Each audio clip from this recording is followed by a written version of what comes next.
bienvenidos a su programa A Fondo. Tenemos de nueva cuenta al licenciado Sergio Carmona porque lo aprovechamos. Dijimos, licenciado, en lo que usted toma protesta y en lo que pues ya es juez federal de lo laboral allá y nos va a Tijuana, aquí contéstenos unas preguntas y denos esta entrevista y hasta el último momento lo aprovechamos. Bienvenido de nueva cuenta, licenciado. Gracias, Marisela. Nuevamente, muchas gracias. Gracias por la invitación y gracias por la oportunidad de estar aquí.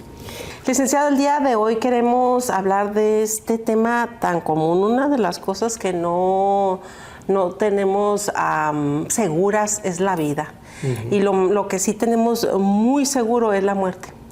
Pero desafortunadamente nada tenemos en regla y creemos que pues eso le pasa nomás a las personas adultas mayores, y la verdad que cuando empezamos en una vida productiva empezamos teniendo bienes en un carrito, teniendo una casa, y nada tenemos en orden. Por eso el día de hoy vamos a hablar de sucesión hereditaria, y quiero empezar preguntándolo, ¿qué es la sucesión hereditaria? Bien, la sucesión hereditaria es todo conjunto de bienes, legados, derechos que deja una persona al momento o que se apertura después de ocurrir su fallecimiento.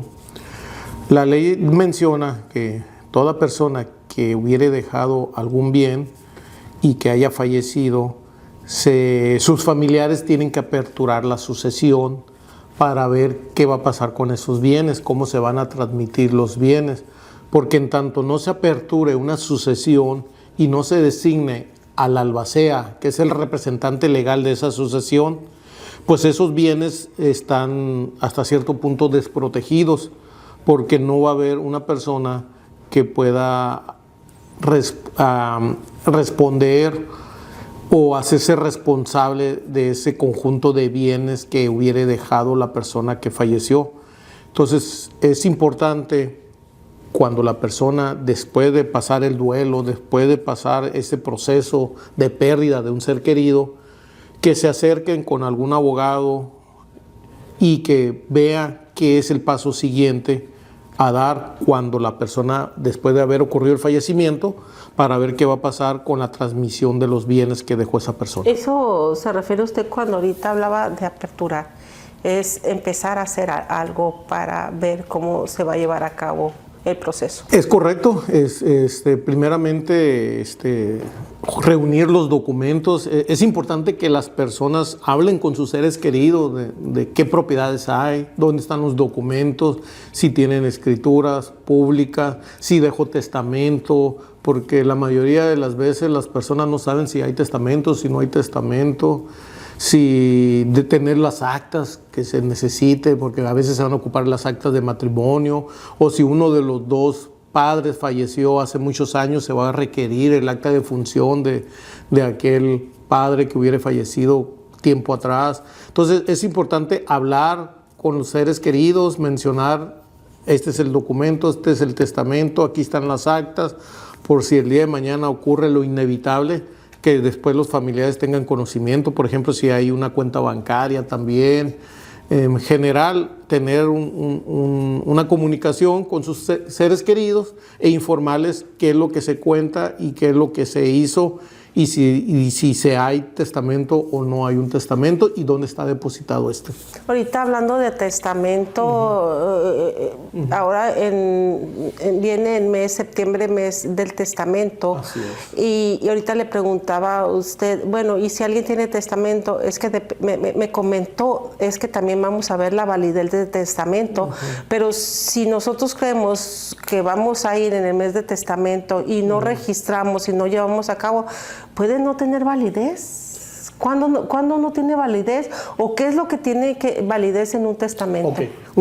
Todo testamento puede ser impugnado por aquellos presuntos herederos o aquellas personas que se crean con derecho a la herencia, que porque la persona que lo suscribió no lo hizo de su puño y letra, tratándose de testamento hológrafos depositados ante el registro público de la propiedad, o porque no tenía la capacidad en ese momento para disponer libremente de sus bienes, o porque dispuso de la totalidad de los bienes cuando no le correspondía o no era dueño del 100%.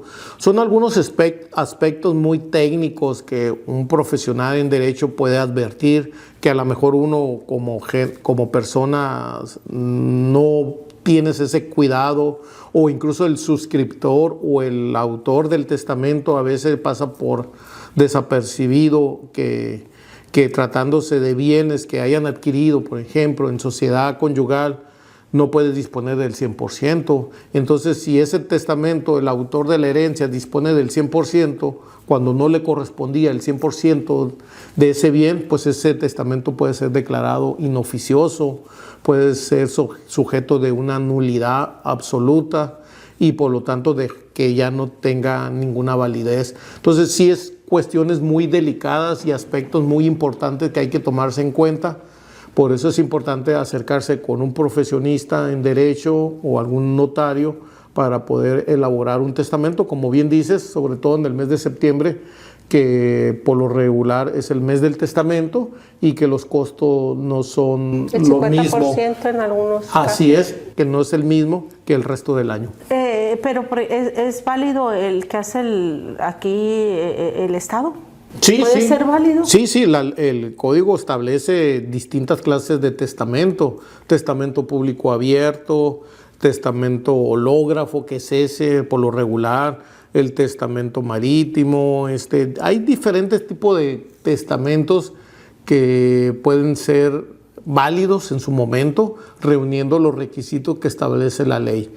Ejemplo, nuevamente, el testamento hológrafo dice que debe ser elaborado de su puño y letra en su totalidad por el autor de la herencia y debe estar firmado preferentemente ante 2 testigos y debe ser inscrito y depositado en el registro público de la propiedad para que de esa manera ese testamento tenga todos los requisitos de forma.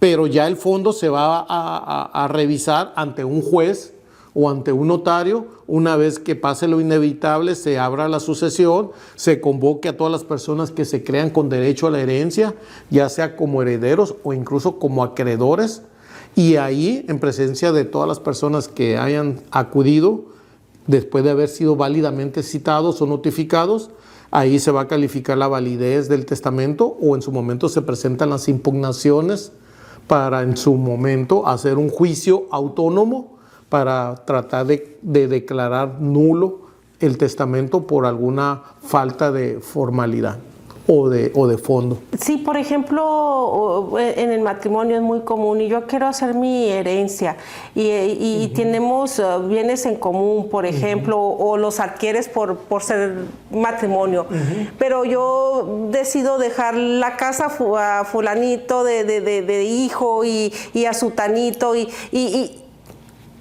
¿lo puedo hacer cuando se supone que hay un matrimonio? ¿Tengo la libertad de decir, a pesar de que mi responsabilidad es mitad y mitad? Nadie puede disponer de lo que no es suyo, es un principio universal del derecho. Por eso se va a mencionar que en la parte que está elaborando el testamento está disponiendo del 50% que a él le corresponde. Un 50% que no está determinado, que en ese momento no es divisible, pero que con que haga esa manifestación de que diga que tengo los derechos del 50% de esta propiedad y es mi deseo dejar como herencia ese 50% que hoy en día me pertenece. Ese sería uno de los aspectos importantes si ese bien se adquirió estando dentro de un régimen de sociedad. Ok. Licenciado, ¿y cuál es la diferencia entre herencia y legado? Bien, a veces se usa como sinónimo. El legado es un conjunto también de derechos que deja una persona. La herencia se refiere a algún tipo de acto jurídico como el testamento, ya sea hológrafo o abierto, o en algunas ocasiones hasta privado, pero son cuestiones análogas que se manejan entre legado y herencia, son cuestiones análogas. ¿Qué persona tiene derecho a heredar por ley? En materia de sucesión, los parientes cercanos excluyen a los más lejanos. Normalmente son el cónyuge que haya sobrevivido a ese matrimonio y los hijos. A falta de cónyuge, a falta de hijo, los ascendientes y los colaterales. En este caso, los padres, los hermanos. A falta de padre y hermano, entonces ya se amplía aún más las personas que pueden ser sujetas de ese derecho, como pudieran ser los sobrinos.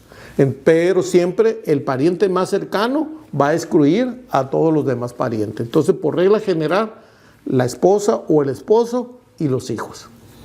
Licenciado, muchas veces piensa uno que yo ya fui en el mes del testamento y dejé mi herencia, o fui con un notario y dejé mi herencia, pero cuando te mueres, entras a un juicio de todas maneras, aun cuando tú seas, por ejemplo, en el caso de la mujer, aunque tú seas la que vas a heredar, tienes que abrir un juicio. Sí. Haya testamento o no haya testamento, si la persona que falleció dejó bienes, se tiene que aperturar el juicio sucesorio en su oportunidad. ¿Para qué? Para que precisamente se resuelva sobre el porcentaje o sobre los bienes que en vida le perteneció. Entonces, sí es indispensable, aún habiendo testamento, se tendría que aperturar un juicio para calificar la validez de ese testamento. Y si no hubiera testamento, pues con mayor razón se tendrá que hacer un juicio sucesorio para poder disponer en su momento válidamente de esos bienes. ¿Y qué pasa si no tienes dinero para llevar a cabo este juicio, estos trámites? Porque después de una muerte, pues muchas veces... Sí es oneroso, porque se tienen que pedir informes, se tienen que publicar edictos, se tiene que hacer ciertos trámites por ley. Pudieran ir a la Defensoría de Oficio del Gobierno del Estado para que se le brinden ese servicio, pero sí hay gastos que se tienen que erogar a cargo de la herencia. Si no se tienen los recursos, quizás a lo mejor se pudiera celebrar un contrato de promesa de cesión de derechos hereditarios para efecto de tener algún recurso que le permita enfrentar este tipo de procedimientos, con la promesa, pues, en su momento de vender ese bien a alguna persona determinada, porque sí, es un poco oneroso hacer ese tipo de trámite. ¿Cuántos años pueden que no pierda el derecho esperar? La recomendación es que se haga lo más rápido posible, dentro de la medida de las posibilidades, pero la ley no establece una temporalidad para denunciar una apertura de una sucesión, no establece. La ley sí establece un término de 10 años para ejercitar una acción que se llama petición de herencia. Esto es para aquellas personas que se creían con derecho a la herencia y no fueron llamados a juicio, y que se enteraron que ya se culminó un procedimiento sucesorio y ellos no fueron convocados. Esas personas sí tienen un término de 10 años para ejercitar esa acción de petición de herencia, pero para hacer un juicio sucesorio la ley no establece una temporalidad. ¿Qué es un albacea y quién lo determina que va a ser albacea? La albacea se puede determinar o bien en el testamento o bien en una junta de herederos por mayoría. Y el albacea va a ser el representante legal de la sucesión, aquel que va a tener la administración y el cuidado de los bienes que conforma la masa hereditaria. La decisión, si no está en ese testamento o no hay testamento, la decisión la van a tomar la mayoría de los herederos por porciones. ¿Qué quiere decir esto? Que no por el número de herederos, sino que a veces un heredero puede ser que tenga una mayor porción y su voto va a ser de mayor peso que el voto de otro heredero que no tenga la misma porción. Entonces, una vez que se haga el juicio sucesorio, la primera etapa procesal es comunicar la apertura de esa sucesión y celebrar esta junta de herederos y en su momento de apertura de testamento para hacer la designación del albacea, que es la persona responsable de ahí en adelante de culminar este procedimiento llevar y resguardar los bienes que dejó el finado. Pero él lo elige el finado, ¿no? Lo puede elegir el finado siempre y cuando haya dejado testamento. En aquellos casos donde no hubo testamento, ahí la decisión va a ser tomada por mayoría. ¿Y qué pasa si ese albacea no lleva o se inclina hacia, porque sí pasa, que se inclinen a ciertas personas, o no quiera llevar a cabo pues el deseo del difunto? Una albacea tiene obligaciones y tiene responsabilidades, y las demás herederos pueden hacer exigible que rinda cuenta. Puede también haber interventores que supervisen el trabajo del albacea, pero en todo caso, cualquier heredero tendrá la obligación o el derecho de exigir rendición de cuentas a su albacea. Los albaceas tienen que culminar su encargo dentro de los tiempos que establece la ley, y si no están conforme con el trabajo que está haciendo una albacea, se puede hacer una audiencia de remoción de albacea para designar a un nuevo albacea. Pero, licenciado, por ejemplo, en este caso que haya un testamento y vamos a hacer el procedimiento de... se me fue el nombre del procedimiento que sigue. Bueno, se empieza a hacer el proceso para que se lleve a cabo esta herencia. ¿Qué pasa en el caso, el licenciado, el abogado, es el que va a hacer valer esa carta para llamarle a las personas quienes están dentro del testamento? El juez o el notario es el que va a hacer el llamamiento para que las personas se presenten a la lectura de un testamento y a la junta de herederos que establece la legislación familiar. Pero para poder llevar a cabo el proceso, ¿no? Para que inicie el proceso, se tiene que mandar citar a todas aquellas personas que se crean con derecho a la herencia, sean reconocidos o no reconocidos. Por eso es que se hacen las publicaciones en los periódicos, para que las personas tengan acceso y oportunidad de comparecer a esas juntas, ya sea como el presunto heredero para hacer valer su derecho, o bien como acreedor, si en dado caso considere que el autor de la herencia le adeudaba alguna cantidad de dinero. También un acreedor puede apersonar y hacer valer sus derechos. ¿Cuáles son las etapas? Todo juicio sucesorio se compone de 4 etapas. La primera pues es la denuncia y culmina con la junta de herederos. La segunda etapa es la etapa de avalúos. Culmina precisamente cuando se aprueba esa etapa, después de haber rendido los avalúos y después de haber sido ratificado. La tercera etapa es la administración, donde se rinden las cuentas de los frutos que se hayan arrojado los bienes cuando sea el caso.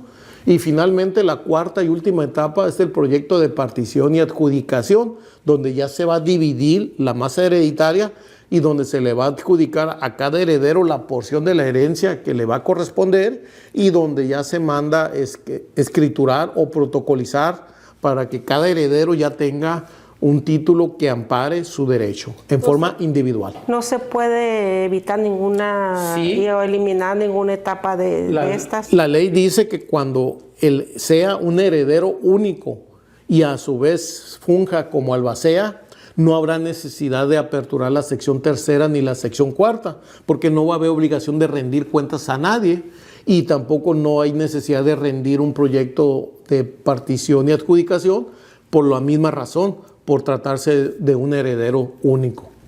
Hablando de herederos, es muy común que el heredero sea menor de edad. ¿Qué pasa en este caso? Se nombra un tutor para que un tutor represente los derechos de ese menor heredero, y no incurra en conflicto de interés algún otro familiar. Por lo regular se nombra a alguien de la Procuraduría de la Defensa de la Niña, Niño y Adolescente para que funja como tutor y salvaguarde los derechos en ese procedimiento de ese menor. Esa sería la manera en que se va a proteger a un menor heredero. Muy común, muy común. ¿Qué pasa cuando estás con una pareja por años, si no te casaste, no formalizaste la relación y se muere en cuestiones de los bienes? Pero también, ¿qué pasa en el caso, y ha sido muy común, que con la persona que tú estuviste tantos años nunca se divorció? Bien, la Corte ha cambiado el criterio en esos aspectos. Antes se decía que para tener una relación de concubinato, que es la relación libre de personas, bueno, de personas libres de matrimonio, ese era un requisito indispensable, que durara cierta antigüedad, tuviera un mínimo de años, o bien que hubieran procreado descendientes en común. Pero el requisito indispensable antes de estos novedosos criterios de la Corte es que ambas personas fueran libres de matrimonio. Hoy en día la Corte ya hizo una nueva reflexión y tomó determinaciones en el sentido de que se puede constituir o equiparar una relación de dos personas aún que alguna de esas personas hubiera estado unida en matrimonio y nunca hubiera celebrado la disolución de ese vínculo matrimonial y hubiera celebrado vida en común con otra persona, y que esa otra persona haya sido la persona que lo acompañó durante los últimos años, lo apoyó y con la que se merecía ese respeto o se reconocía esa relación equiparable al matrimonio. Ya la Corte definió que esas personas pueden tener derecho, aún en estos casos en particular, cuando hicieron vida en común y alguno de los dos no estaba divorciado. ¿Lleva tiempo el proceso?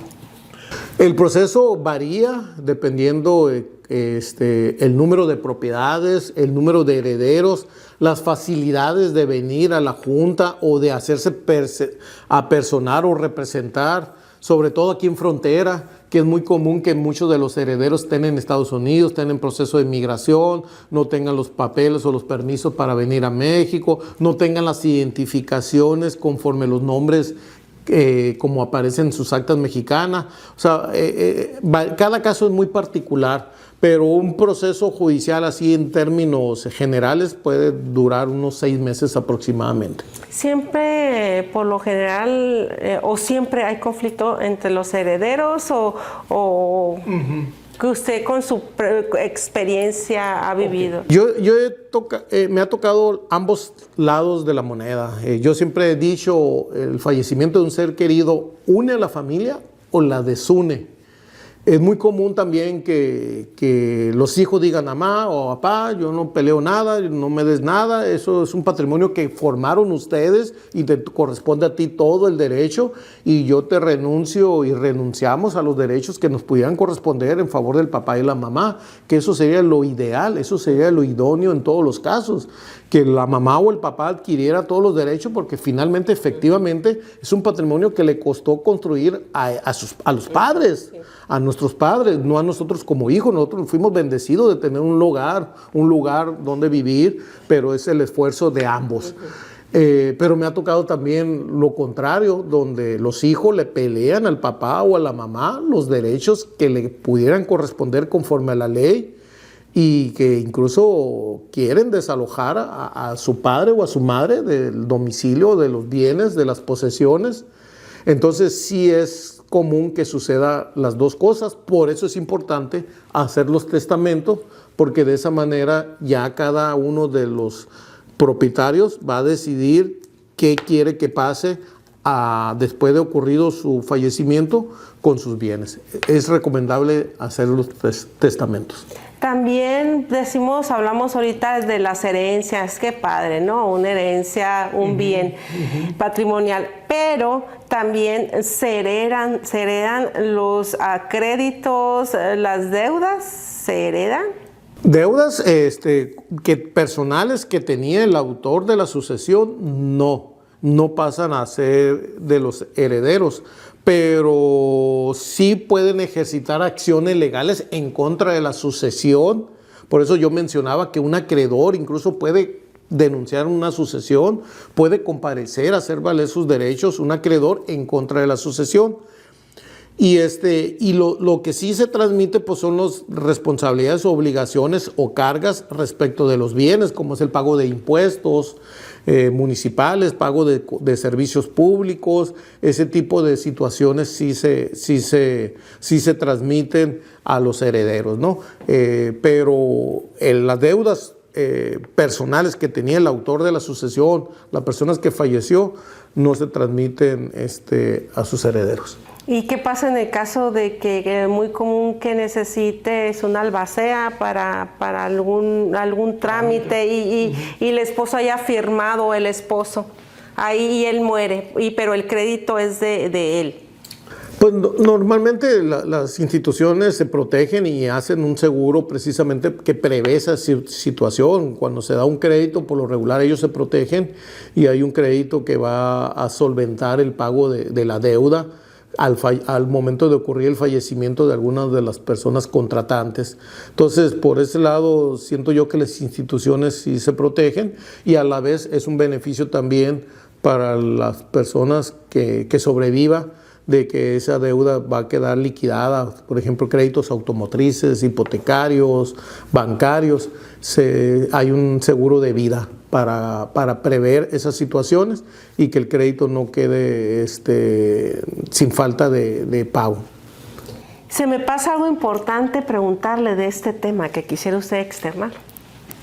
Pues el consejo, la recomendación siempre es eso, tener los documentos en orden, si hay unas escrituras, verificar que esas escrituras estén inscritas en el registro público de la propiedad, si hay un trámite ante el notario, culminar los trámites ante el notario, si hicieron un contrato privado o un contrato verbal, hacerlo con las formalidades que establece la ley, porque es muy común también decir, pues es mío, pero no tengo un documento que demuestre que legalmente sea mío, o el inmueble estaba a nombre del abuelo y el papá nunca hizo el cambio de propietario y lo pretende transmitir a los hijos, pero en realidad nunca tuvo un documento legal que demostrara que era suyo. Entonces sí tener ese cuidado de consultar con un experto legal si los documentos reúnen los requisitos para poder transmitir la propiedad en su momento, hacer un testamento, o si el día de mañana se tienen todos los requisitos para precisamente poder hacer la sucesión y que se pueda llevar todas las etapas y culminar con la adjudicación de los bienes que dejó la persona. No dejen nada a medias, culminen los trámites y tengan los documentos que acrediten la propiedad. Sí, porque como lo dijimos al principio, lo más seguro que tenemos es que nos vamos a ir de esta tierra a un plano celestial y tenemos que dejar todo en orden. Muchísimas gracias, licenciada. No, pues un gusto nuevamente, Marisela, y espero que haya sido útil toda esta información. Por supuesto, siempre la información de usted es útil para nuestros seguidores y para nuestros fieles televidentes. Gracias y nos vemos la próxima semana.